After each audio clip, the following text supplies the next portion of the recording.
I think it's right to say that Einstein really felt, I think, that initially that an eternal universe was more natural. But it is also true to say that his theory, general relativity, really doesn't quite rule that out, but it's strongly suggestive of there being a beginning and or an end. So the theory itself, historically speaking, strongly suggests that. And so he changed his mind. And then we saw the universe was expanding, we observed that. And then we've now seen the oldest light in the universe, the cosmic microwave background radiation, which is the afterglow of the Big Bang. So we know that the universe was hot and dense 13.8 billion years ago. We have so much evidence for that, not least that we have a photograph of it 380,000 years after the Big Bang. It's called the cosmic microwave background. That's from the satellite called Planck, a European satellite, and also a satellite called COBE. So we have these images of the afterglow of the Big Bang. We also have theories that tell us about the abundance of chemical elements in the universe, which match this perfectly. So there's multiple lines of evidence that tell us the universe was hot and dense. But none of that tells us that that was the beginning. That I think that would be widely accepted. It's a beginning in Einstein's theory. If you just take general relativity, there's a singularity there at the beginning of time. We don't know what it is, but it's there. But it absolutely is true to say that we think that's not complete as a picture. So there it is. So that is light that was emitted about 380,000 years after the Big Bang. So and the key thing, there's so many things to say about these images, but one thing is that those colors correspond to regions of very slightly different density that we've detected now in the gases of the young universe. So those colors correspond to regions of different density. So in this young universe, 380,000 years after the Big Bang, that's only hydrogen and helium gas, basically, and a bit of lithium, some of the lighter elements, but basically hydrogen and helium. So you've got an almost smooth, almost featureless universe then. But these little density fluctuations are very important because as the universe expanded and cooled, they collapsed to form the galaxies. So without those ripples, without that pattern, we would not exist. Nothing of interest would exist. And so the question is, where did that come from, that pattern? It's fundamentally important. And the theory of inflation that I mentioned earlier, that there's this time before the universe got hot and dense, that theory predicted that pattern before it was observed. So this idea that you've got this very quickly stretching space. And by the way, the stretch, if I can remember the number, is if you consider 2 points in space during inflation, the distance between them was doubling every 10 to the minus 37 seconds, which is 0.0000037 noughts, one of a second. So it's incredible rate of expansion that draws to a close. And those theories, so there's inflation there. So those theories predicted slight variations in the rate at which inflation stops. So our universe is accelerating in its expansion, which is one of the great mysteries that was discovered in the 1990s by a friend of mine, actually, Brian Schmidt, got the Nobel Prize for this discovery. He told me once, I don't know if I told you the story before, but he told me that he'd made this measurement, and it wasn't really, he was looking at supernova explosions, and he'd seen that the suggestion in the data was that the universe is accelerating in its expansion, not slowing down, but speeding up in its rate of expansion. And no one was expecting it, so he thought it was just wrong. But he couldn't find anything wrong with his data. So he published it and thought, well, that's the end of my career. And he just published it. He thought, that's a good scientist, right? I don't think this is right, but I can't see anything wrong with it. I'll publish it. Someone else will tell me where my mistake was. And there was no mistake, and he won the Nobel Prize for that discovery. That's the 1990s. So this idea the universe is accelerating in its expansion, the way that it does that is really important. Is it going to carry on doing that? Is whatever's driving that expansion going to change in some way, which could actually recollapse the universe again?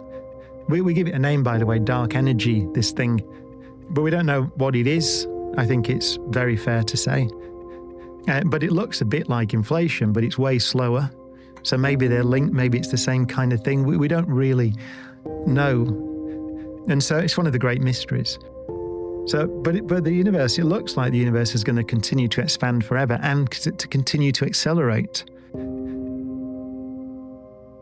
Dark matter's, in some sense, marginally less confusing, in the sense that at least we have an idea of what it might be. Dark energy, there are people working on it, so there are theories about what it might be. But I think it feels less explicable, given what we know, than dark matter. But we haven't discovered what we think dark matter might be. Some kind of particle that is got certain properties and doesn't interact very strongly. It interacts like neutrinos, basically, that you mentioned earlier. So really doesn't interact very strongly. But we thought we might have seen those particles. We're looking for them. They would be passing through this room now. And so we could build a detector in here, and we do that. And we look for these particles. We haven't seen them. We thought we might make them at the Large Hadron Collider at CERN. I think many people thought that we'd see the signature of these things, and we haven't done. So it could be that we're not right with that picture. So it's about 5% matter, about 70% dark energy, and the rest, so 25% dark matter. We're just less than 5% this, us. So, and the stuff we can see. So everything we can see in the sky, all the gas and the dust and the galaxies and the stars and the black holes, all those things, less than 5%. According to the standard model of cosmology. But those are models. I mean, it's important to say that it's interesting so we have a hypothesis which is strongly supported by lots of bits of evidence that dark matter is some kind of particle. So that's what you'll find in the textbooks. But it's true that until you find it, until you see it, then you haven't shown it to be correct. No, they all have problems, and most of them have problems with that pattern, the CMB, the cosmic microwave background that we just saw. Because that pattern, what you're looking at actually in that pattern is acoustic, it's waves, sound waves essentially in the early universe that go through the plasma of the early universe. And they go out, and we know what speed they go through that plasma. So it's almost like you're looking at a pond and you're throwing stones into the pond. And they all land in the pond at the same time and send ripples out, little circular ripples in the pond. And they all overlap. And that's what that pattern is. So we're looking at sound waves going through this plasma. And those theories require the dark matter. The dark matter fits well if it's in there, in this plasma, in this kind of soup, this subatomic particle soup that's the early universe. And the way the sound waves go through it fit that idea. So that's one thing. But the idea also came from looking at galaxies and how they rotate, and galaxies and how they bend light and deform space and time, and how they interact together. So there's loads of different bits of information, observations of the universe, from the cosmic microwave background all the way through to galaxies, and the formation of galaxies and the theories that we have there that suggest there are these particles around that interact very weakly with light. So they don't really interact with light at all, which is why we don't see them, which is why they're dark.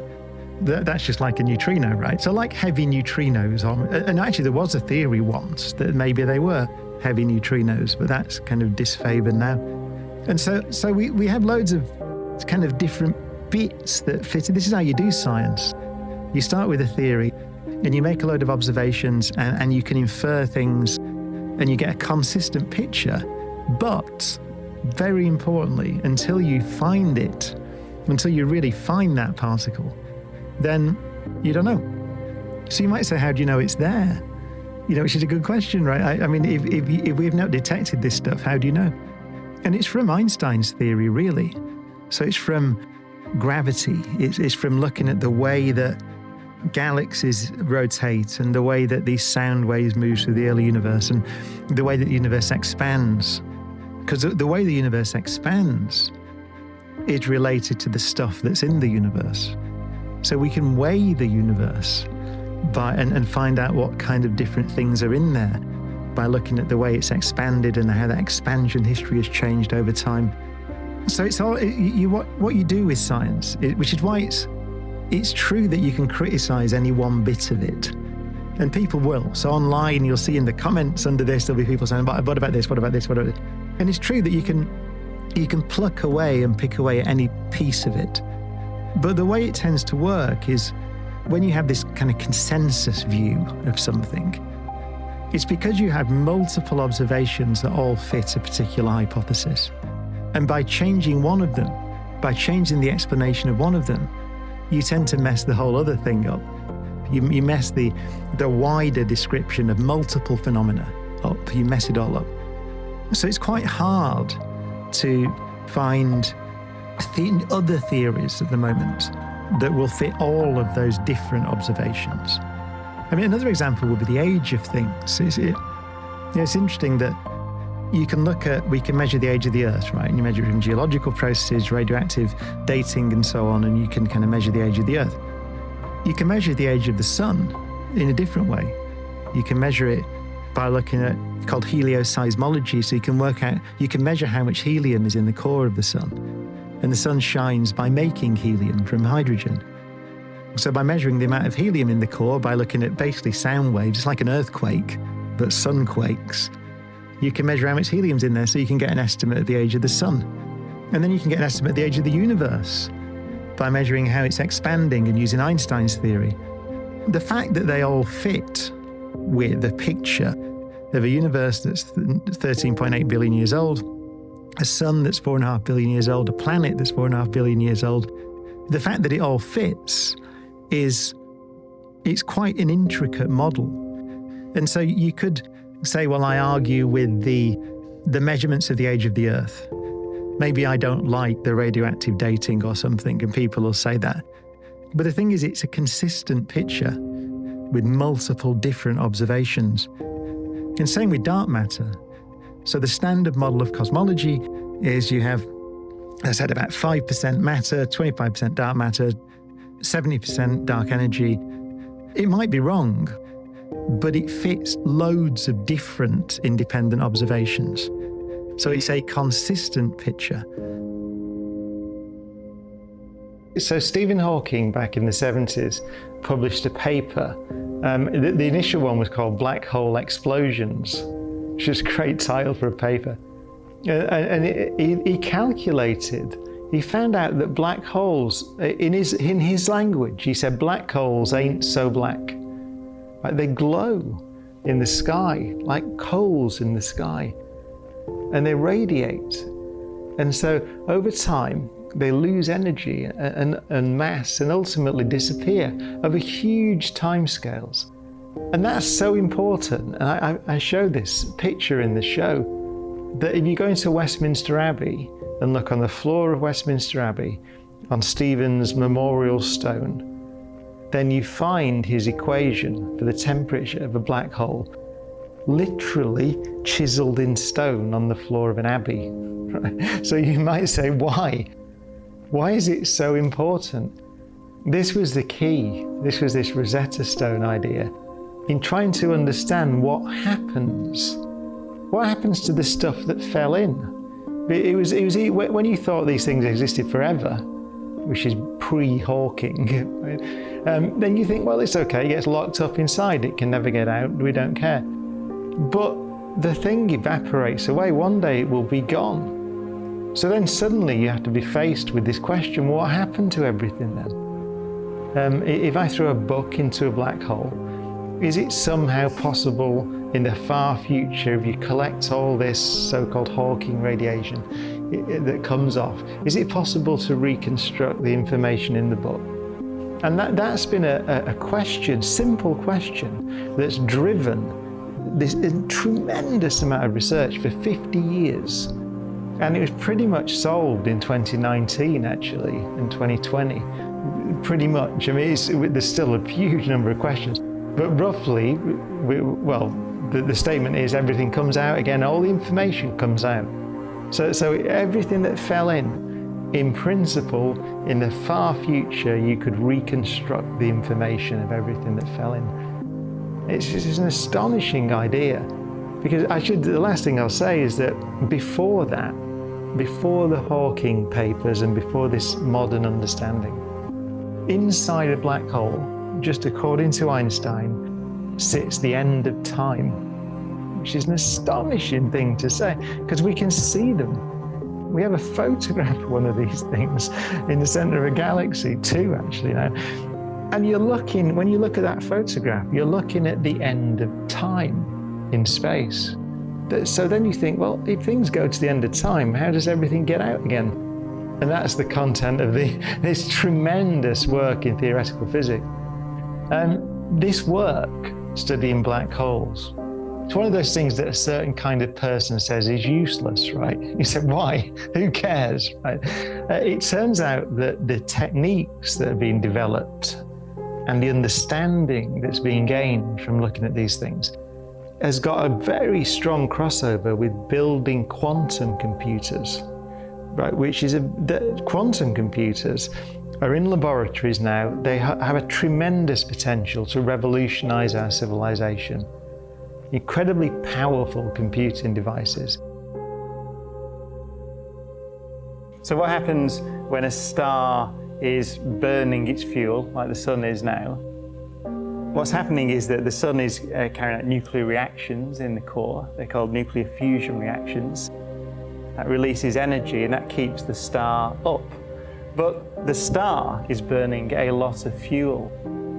The sun is burning, let me remember the number, it's 500 or 600 million tons of fuel every second. Hydrogen fuel can burn it into helium. So that can't go on forever. In the sun's case, it'll last for about another 4 or 5 billion years. When it runs out of fuel, then gravity will take over and the star will start to collapse. And if the star's big enough, there's no known force, even the rigidity of matter, that will stop it collapsing. So it collapses and collapses and collapses and forms a black hole. And that's how the so-called stellar mass black holes are formed. Now, I should just mention there are black holes, supermassive black holes at the center of galaxies. And we don't fully understand how those form, but they're millions of times the mass of a star. So the Milky Way galaxy's got one. How they form and how galaxies formed in the early universe is a piece of research that's going on now. And I'm going to say this many times, I think, during this talk, but that might be one of the things you choose to work on. So if you're interested in that, work on galaxy formation, because there's a lot of work to do. There are theories that people try to build where you modify our theory of gravity. So many of these observations, not all of them, so the cosmic microwave background are different observations, but many of them depend on gravity and how gravity works, Einstein's theory of general relativity. So you could try to modify that theory to say, well, our observation's wrong, maybe, because the way we measure how the expansion of the universe is to look at light from supernova is one way and see how it's stretched over time. Because the light, let's say you have a supernova and it happened 1 billion years ago, then the light has been traveling for 1 billion years across the universe. And so the universe has been expanding for 1 billion years, so the light will be stretched. And so you can measure how much stretch there is. You just measure the color of the light from the supernova. So you can argue that maybe if you go for light that's been traveling 12 billion years across the universe, then maybe there was something different. Maybe the light was emitted a bit different. Maybe the speed of light changes over time or something. Or, so you can invent theories to change the data or the interpretation of the data. But what you always find, I think it would be fair to say, is that you can change a theory and explain one bit, but all the wheels come off the other bits. So that's why it's quite difficult, right? And so until you know what it is, you don't have a complete theory.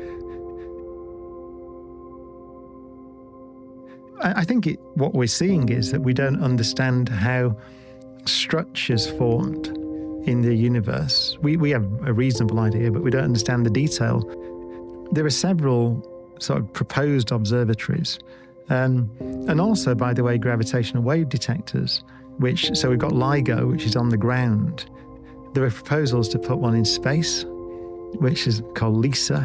One of the proposals is called LISA, which is lasers between satellites, so you can have much bigger things. And the reason that's interesting is because there'll be gravitational waves from the Big Bang. So, as you mentioned neutrinos, you've got neutrino observatories, which can observe neutrinos from the early universe. And you can see things. It's just like light in a way, but it gives you a different view. You mentioned earlier, it's a different way of looking at the universe. So the neutrinos will have information. Gravitational waves will have detailed information about the Big Bang itself, but we can't detect them at the moment because we can't detect those really tiny little ripples in space and time. And we want to know, it's like you said earlier, we're asking very deep questions about why the universe is the way it is. In maybe why there's a universe at all, in the sense that did it have a beginning?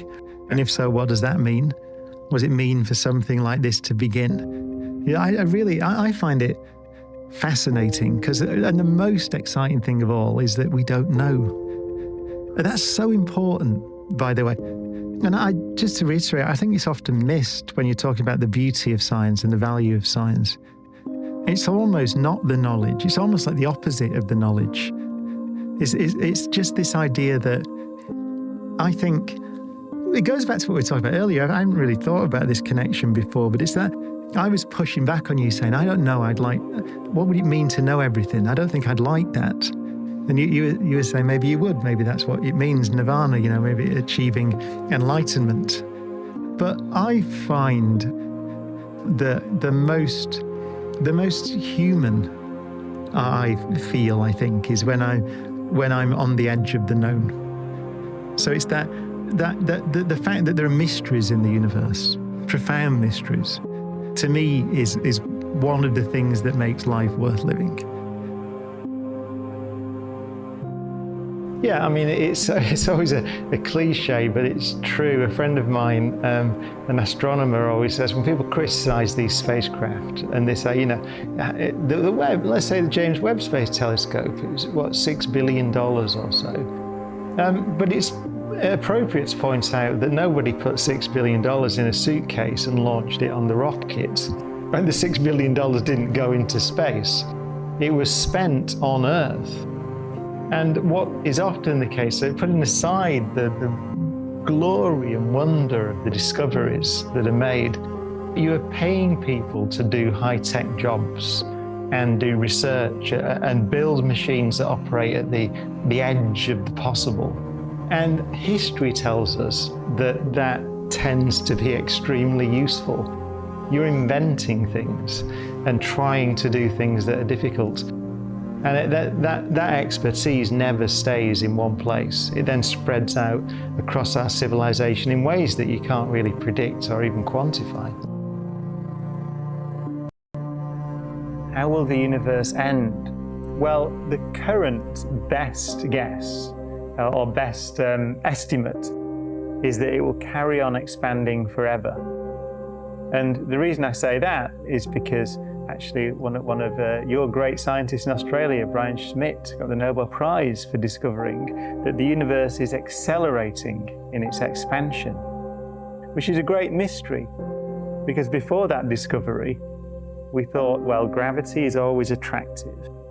And so it should be, we've got all these galaxies in the universe, and the universe has been expanding since the Big Bang, and so it should at least be slowing down. And there was even a question as, is there enough matter in it to slow it down so much that it stops and recollapses again? But this new discovery, it's only a decade old or so, that the universe is accelerating in its expansion, suggests that it will continue to accelerate unless some new physics appears that we don't understand, and so it will just continue to expand forever.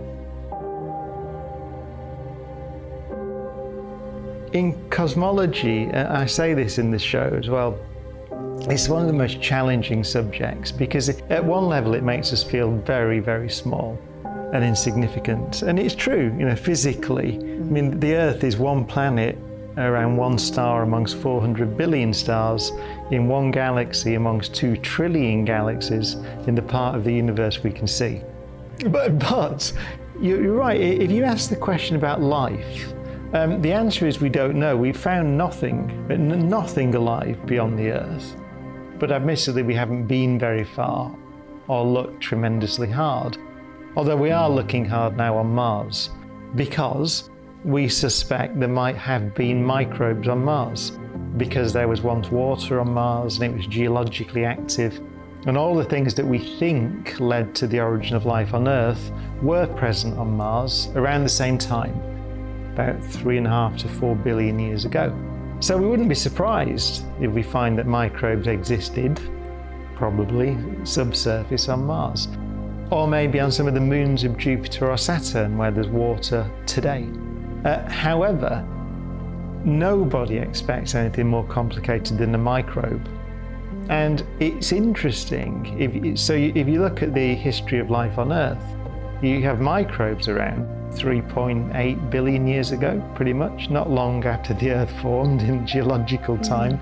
But if you look for evidence of complex life on Earth, then really there isn't any in the fossil record until about 600 million years ago or so. So on this planet, for most of the history of the planet, there was slime, basically, single-celled things, doing interesting stuff, photosynthesis and things, but nothing more complicated than a single cell. And it's only in the last 500 million years or so that you get this explosion of life on Earth. And only, as I said, it's only in the last less than 1 million years that we've had Homo sapiens on Earth. And in the last few tens of thousands of years, we've had a civilization. So here, it took pretty much 4 billion years to go from cell to civilization. And that's 1/3 of the age of the universe. And so that leads many biologists that I speak to suggest that whilst microbes might be common, civilizations might be rare. Actually, I asked a friend of mine, a great physicist, Sean Carroll, how many civilizations do you think there would be in the Milky Way galaxy, a typical galaxy? And he said, none. Right? I tend to say 1. But that's a guess. I would love there to be, and actually, because it worries me, and this is the way that I end my show, actually, it worries me. Let's take that position. Let's imagine that in our galaxy, 400 billion suns, there's just us that thinks, right? There are microbes all over the place, but in terms of things that think and can feel, and in a very real sense, bring meaning to the universe. All these things we've talked about, the beauty of these galaxies, they're not beautiful if there's nothing there to perceive them, right? They're just galaxies. So if that's it in this galaxy, then the decisions that we make now as a civilization have a galactic implications, right? If we destroy ourselves, for example, deliberately or through inaction, then it's possible that we eliminate meaning, perhaps forever, in a galaxy of 400 billion stars. And so I think that leads you to, it's a good working assumption that we have a tremendous responsibility, in a sense, not to do that. So I would be much more comfortable with our current predicament if the galaxy was filled with civilizations.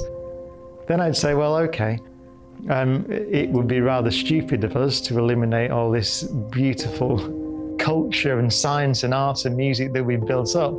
But at least there's someone else that's doing that. But I'm not actually sure there is. What's interesting to me is I've got interested in Oppenheimer's writing post-war. And I've been interested in it. The BBC asked me to look at, there's a thing called the BBC Reith Lectures that are very famous in the UK. And every year someone gives these lectures after Lord Reith, who founded the BBC. And Oppenheimer did them in 1953, I think it is, 53 or 54. And they were considered a failure because no one understood what he was talking about. But in there, he was concerned with the fact, of course, that he felt he'd delivered the means by which we would destroy ourselves. And he felt our technology, our scientific know-how exceeded our wisdom and our political skill, which is arguably true. So he thought in the 50s he couldn't see how we'd avoid destroying ourselves, but he thought about it a lot, feeling partly personally responsible for it. And he describes this, if there's any lessons that science teaches us, the exploration of nature teaches us, that we could move into other fields, that we could transfer into politics, for example. And one of them is this picture that complex systems, put it this way, complex systems are complicated.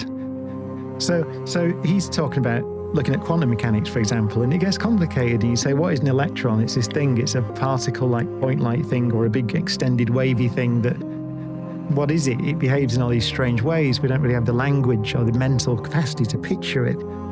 And so he said, any attempt to say this thing is this, or it is that, it is like this thing, it is doomed, right? What you have to understand is that you have to develop this rather complex and nuanced picture of the way that nature works, and quantum mechanics is a good example.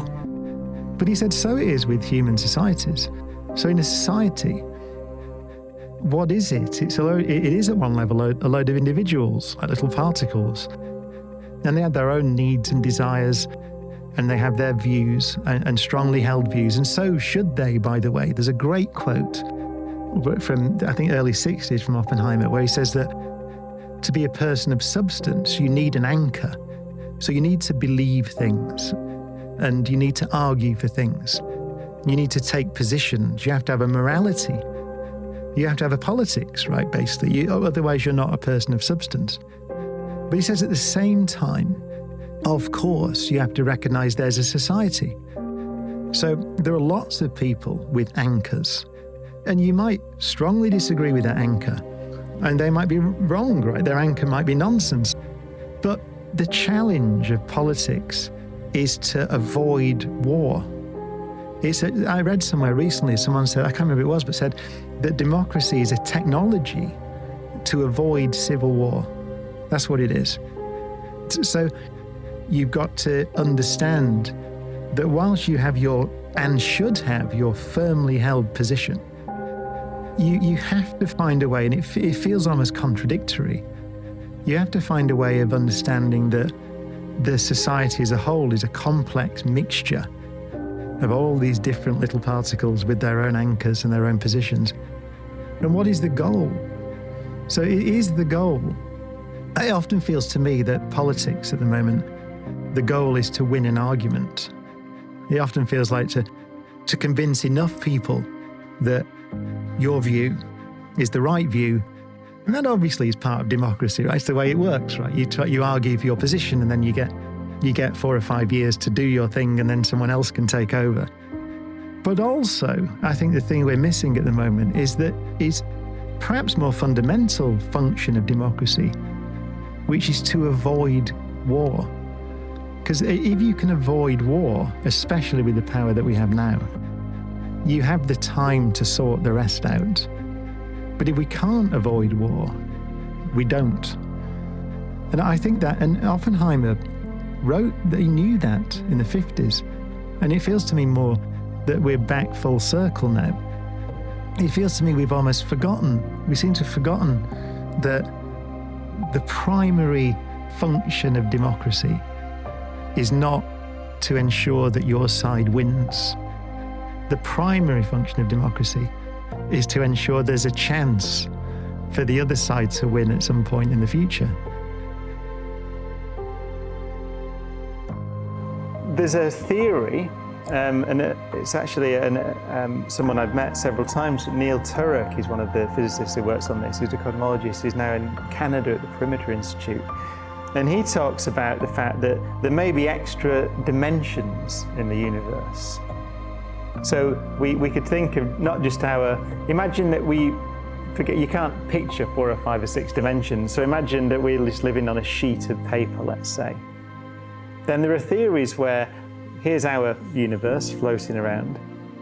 And there can be another universe floating around in a big room like this. So there are more spatial dimensions, and we're just on a sheet floating around in this bigger multiverse. And then you can ask the question, well, what happens when they collide together? And one of the theories about what caused the Big Bang is that actually what it was two of these sheets, or brains they're called, colliding together after membranes, not brains in the head, but brain. So they collide together and separate. And when they collide together, they heat themselves up. And you get something that looks like a Big Bang on that sheet of space and time, if you like. So that's another different theory for what happened before the Big Bang. It's that the universe may have been around forever with all these sheets of different universes, if you like, floating around, and they could sometimes bump into each other. We're making measurements now. I should say that the experimental basis for all this is something called the cosmic microwave background radiation, or the CMB. So we can look up into the sky and we can see the oldest light in the universe. It was released at 380,000 years after the Big Bang. It's when the universe cooled down sufficiently for atoms to form. And at that point, the universe became transparent, and that light has been traveling through the universe ever since. And we have a satellite up at the moment called Planck. It's a European satellite that's been taking detailed pictures of this light. And in that light, it's like a baby picture of the universe, like a baby scan of the universe in a sense. And so you can look to the universe as it was in its very earliest days and see different structures and different properties of that light. And they give you the clue as to what happened right back at the beginning of time, the beginning of the universe. And that's where these theories are getting their experimental support. It comes up as a question because cosmology it's a science of origins. And actually with the study of black holes, as I mentioned, we're even beginning now to think about what space and time are. So naturally, I say it in the show actually, I say when we're talking about this, it's the moment of creation. If that was, so we're asking, was there a moment of creation? And that's the correct language to use, I think. Or it's evocative language, but it's really what we're talking about. Did everything come into being, or has it always been here? We actually don't even know the answer to that question, really. So yeah, I get asked it a lot because I think cosmology is a challenging science that challenges us to think about these things that we often, we associate that with theology or philosophy. And I think that's a good thing, because something I very strongly believe in is that segmenting or making little canisters and putting different bits of human experience or different, music and art and theology and philosophy and science, and segmenting them all is just the wrong way to look at it. What we're doing is a deep level, trying to understand what it means to be human in this tremendous, potentially infinite universe. And so I those questions get asked, and ultimately I say, I'm quite straightforward. I say I'm not a religious person myself, but the correct thing to say, even about the question, did the universe have a beginning in time, is we don't know. Don't know. And that's it. To me, that's one of the defining characteristics of being human, trying to make sense of the world.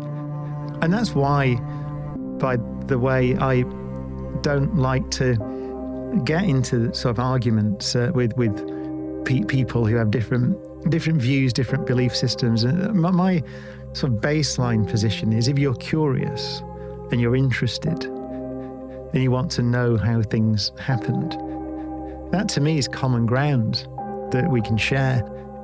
The people I don't really understand are people who are not curious and don't have questions. Carl Sagan wrote a great book called The Demon Haunted World, where he says that story about a taxi driver when he got in the taxi at the start and he's asking him all these questions about Atlantis or whatever it is and this, and he realizes he doesn't think this guy is an idiot. He thinks this guy has a curious mind. He's someone who should be, we can have a wonderful conversation. But he also says that he felt that he'd perhaps been failed by society, by education, in that his curiosity had not been somehow channeled to the real mysteries. But he'd got sidetracked into all this strange stuff. By the way, that idea that I think one of the problems we have communicating science and getting young people into science is that idea that you have to somehow be really clever, which is not true at all. It goes back to what I said before, that it's more you have to be comfortable with not knowing. So that's a big step, to say I'm not going to guess, and I'm okay. If you ask me a question about the origin of the universe, the answer is don't know. So I think it's, as you said, if you can be comfortable with not having to have a simple, intelligible explanation for something, then you'll make more progress. So it's easy to just go, there's a simpler that thing. So there's a simpler explanation there. Yeah, I mean, going back to Richard Feynman, he said, there's a great essay I've probably talked to you about before called The Value of Science that he wrote, 1955. You can get it online. And in there he says, the most valuable thing is scientists bring this transferable skill to life. And it's that you have a great experience with being wrong. The nature is brutal. And most of the time you come up with some really great theory and you're really sure about it. You do the experiment and you're just wrong. And so you get so used to it that you come to enjoy it because you're learning. But it's a process. That's why science is so important in schools and experiments are so important. It's not that you just swing a pendulum, and there's nothing interesting about that, but it's just that you're learning that there's a gold standard of knowledge, which is nature.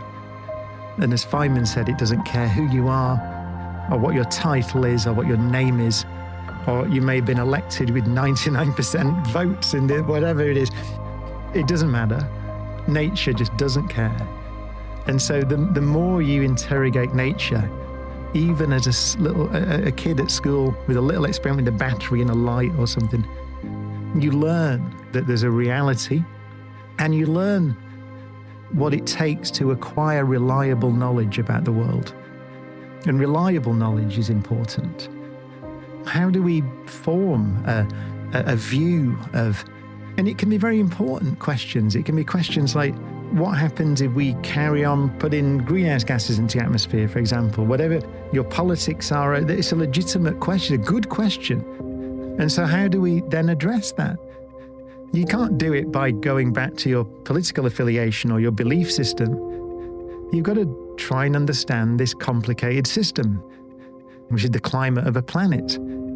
So you make measurements of the thing and you build some models and computer models. And there's a very famous saying that all models are wrong because they're models, right? So, but they're the best you can do. So you have a go and you come up with some information and a model that kind of works. And you say, well, this is the best version of our knowledge at the time. And then you can try to act on it and you refine the model. And that's the process.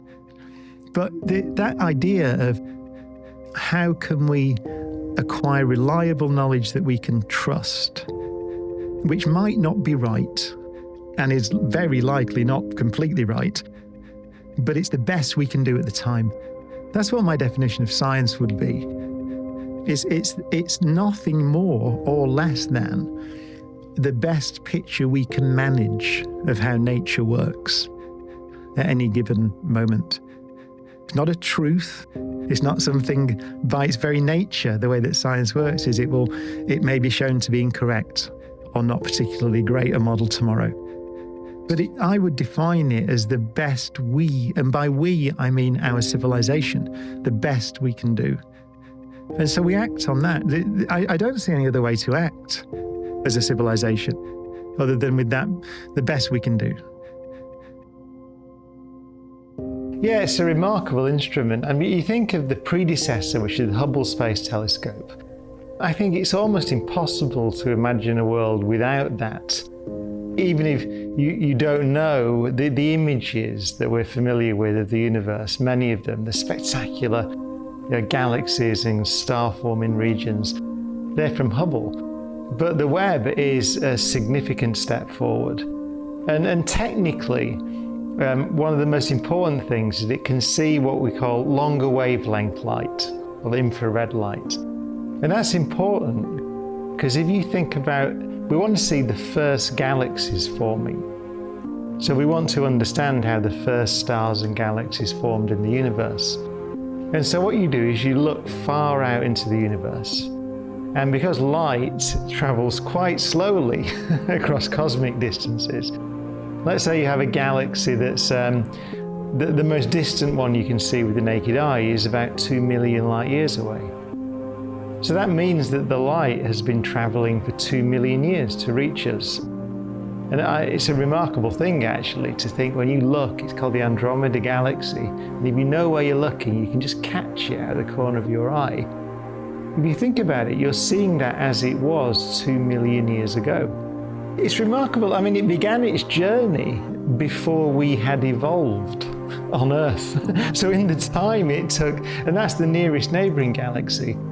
The Webb looks so far out that it's capturing light that's been traveling for over 13 billion years. But the universe has been expanding. And so the light has been stretching. And so for the most distant galaxies, we're looking back in time almost to the Big Bang. Then the Hubble was not sensitive to that light. So that the Webb can see the formation of the first galaxies. It's essentially looking all the way back to very close to the beginning of time. And that's very important because we're not entirely sure exactly how those first galaxies formed. We know it's there. We're absolutely sure now it's there from many different measurements, from the way that galaxies rotate, the way that galaxies interact with each other. And the whole evolution of the universe actually requires there to be dark matter, about 5 times as much dark matter as there is matter. So it completely outweighs the stuff out of which we are made, and all the stars we can see in the sky are made. So it doesn't glow, it's not stars, which is why it's called dark matter. What is it? It is, as a particle physicist, I would say it's probably, but that's an unscientific thing to say, but if I had to guess, it's a new kind of particle, I would guess. So a particle which we haven't discovered yet. There are theories, many theories in particle physics that suggest that there are other particles out there that are waiting to be discovered at places like the Large Hadron Collider. And so I think the evidence tends to suggest there should be some new kind of particle. And we may discover it. We have experiments in underground laboratories that are literally looking for the dark matter that we fly through as the Earth orbits around the Sun and the solar system goes around the galaxy and the galaxy passes through the universe. We're flying through this dark matter. So it does come through. It should be in this room now and in the room where you're sitting now. But it interacts very weakly with normal matter. So we have experiments looking for the very rare times when those dark matter particles might bump in to some matter. So we can look for it that way. Or we can try and make these new particles at particle accelerators like the Large Hadron Collider. So that would be my guess. It's a new kind of particle. So I think, when I think about this, I tend to confine it to our galaxy because I can't conceive of travel between galaxies. I think it's too far. Although it is true that the laws of physics do not prevent that. So relativity, I teach relativity at Manchester University, right, to the first years, the 18-year-olds. And the first thing we do in special relativity is talk about the fact that if you travel close to the speed of light, so if you had a spacecraft traveling close to the speed of light, then distances shrink from your perspective. So, and the one number I always have in my mind is at the Large Hadron Collider at CERN. the protons go around the ring, which is 27 kilometers in circumference. And they go around at 99.999999% the speed of light. So close to the speed of light. At that speed, distances shrink by a factor of 7,000. And so that ring is something like 4 meters in diameter to the protons. So according to laws of physics, if you can build a spacecraft that goes very close to the speed of light, you can shrink the distance to the Andromeda Galaxy, and therefore the time it takes to get there, by an arbitrary amount. Actually, the closer you get to the speed of light, the more you can shrink it. And so you can make those 2 million light years. You could traverse across that distance in principle in a minute, according to physics. However, the downside is that you couldn't come back to tell, if you came back to the Earth at that speed, to tell everybody what you'd found. At least 4 million years would have passed on the Earth. So there's kind of a downside to it. We could, in principle, explore the galaxy and beyond, but getting to chat to everybody about what you found is forbidden.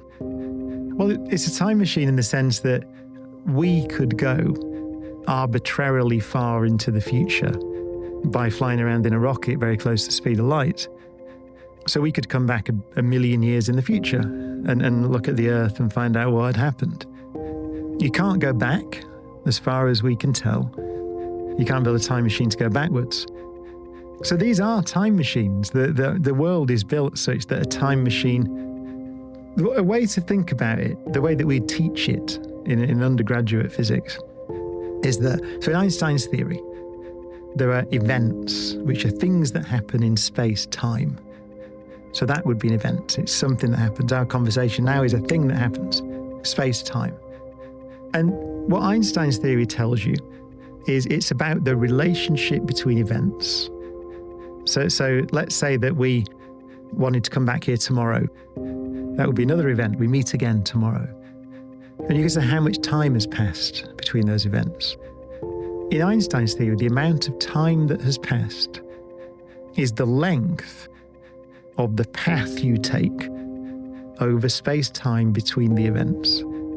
So it's just like saying, in a sense, what's the distance between Austin and Dallas, right? You'd say, okay, well, it depends what route you go. Well, what's interesting in Einstein's theory, the only complication is the length of the path you take between events, is the time measured by a clock that's carried along that path. So that's how much. So if you're carrying your watch with you and you go between here and tomorrow, you go this way, you go off and maybe you fly to Dallas and back or something and then come back again. There's a particular length. Someone else can take a different path, obviously. And so that a different amount of time will pass for them between those two things that happen. Just because of that one fact. It's a tiny amount, unless you travel, someone goes close to the speed of light, or someone goes near a black hole or something where the space-time is all distorted. But then you can get big effects. But it's still completely measurable. I mean, they are quite big effects, these, in the sense that for the satellite navigation system, for example, GPS, the clocks on the satellites tick at a different rate to the clocks on the ground. And it's quite a big effect. I think from memory, it's something like over 30,000 nanoseconds per day difference, because they're in a weaker gravitational field and they're moving and all sorts of things. It's the same thing. But 30,000 nanoseconds, light travels 1 foot per nanosecond, which is great. I always say that God used imperial units, because there's 30.8 cents of it. It's 1 foot, right? It's good. It's 1 foot per nanosecond. So that's 30,000 feet of position measurement if you drift your clock out by 30,000 nanoseconds. So it wouldn't work. So it's a big effect when you start using time to measure distance, which is what we do in satellite navigation and GPS. So we have to correct. So the clocks have to be corrected for that effect. So it's an effect that we can easily measure with atomic clocks. But it doesn't make much difference to us as humans. But just the point is that the laws of nature would allow you to do it if you could go close to the speed of light. By the way, the last thing I'll say is the limiting factor. You might say, what happens if you go really close to the speed of light? What happens if you go at the speed of light? Well, special relativity, Einstein's theory, is built such that the distance between any two events in the universe along the path of a beam of light between the events is zero. No time at all. So that's the way that Einstein's theory is built. So he asked the question when he was younger, famously, what would the universe look like if I traveled alongside a beam of light? And the answer is that you wouldn't perceive any time. You can't, if you've got any mass at all, you can't do that. You can't go at the speed of light. So according to our model, which is a good model and it seems to work, but if you've got no mass, you go at the speed of light. So if you're a photon, you go at the speed of light and no time. If you look at Einstein's theory, both his theories of relativity, which are our best description of space and time, then the speed of light plays a very specific and important role in those theories. And what it does is it enforces what a physicist would call causality. So it's kind of a big word. What does that mean? Well, it's actually meaning that cause and effect are always respected. So if I throw a ball of paint, let's say, at that wall over there, and it smashes into the wall and all the paint smears over the wall, then you would think, well, it'd be a funny kind of universe if I could arrange things so I would see all the paint appear on the wall before I threw the paintball at the wall. Indeed, it would. It doesn't seem like a universe that would be logically possible. But if you can travel faster than the speed of light in Einstein's theory, then that's what can happen. You can reverse cause and effect. So the speed of light, so actually I should say it's kind of a bit of a red herring, because people often ask me, well, why? What's special about light? The answer is, there's nothing particularly special about light. In Einstein's theory, it's not really the speed of light. It's the speed of things that have no mass. So if you have no mass in Einstein's theory, you travel through space and time at the speed of light. And if you have mass, you travel slower than the speed of light. And light happens to be massless. So the photons, the particles of light that are streaming around in the room now, those things are massless particles. Why are they massless?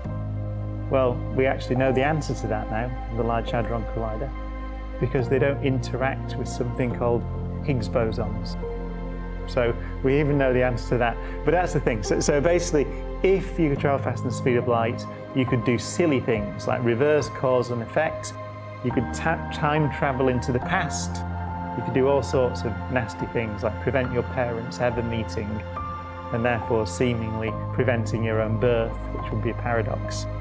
So it's very important. It's built into the fabric of the universe. So I talk about cosmology. We've spoken about, what we call the large-scale structure of the universe, so the galaxies and how they formed, how the universe has evolved since the Big Bang. But also, I've got very interested in my academic work in black holes. And black holes, they're really evocative things. I think everyone's heard of these strange things, these totally collapsed stars, from which nothing apparently can escape. But in the past few years, past few decades really, beginning work that Stephen Hawking really began back in the 1970s and many others, we've begun to suspect there's a lot more to them. And they've started forcing us to reassess our understanding of what space and time are. And that's a really weird sentence. You might think, well, space is the arena in which we live and time just ticks. But it really isn't. It looks like, from studying these things, there are building blocks of space and building blocks of time. And what I say in the show is that's a mind-blowing idea, and I talk about that. But the key point is there's a great quote from Einstein, a beautiful story that Einstein told about when he was a little boy. He was 6 or 7 years old, and his dad gave him a compass.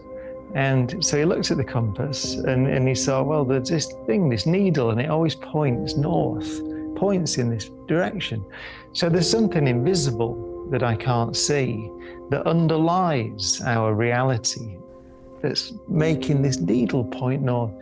And he said later in life, it was my first encounter with an idea, which is if you look at nature carefully and really pay attention, and you're lucky, you can catch a glimpse of something deeply hidden. Beautiful phrase, something deeply hidden, which is the deep structure of reality. It's what our reality is. And so black holes, they're kind of a metaphor in a way.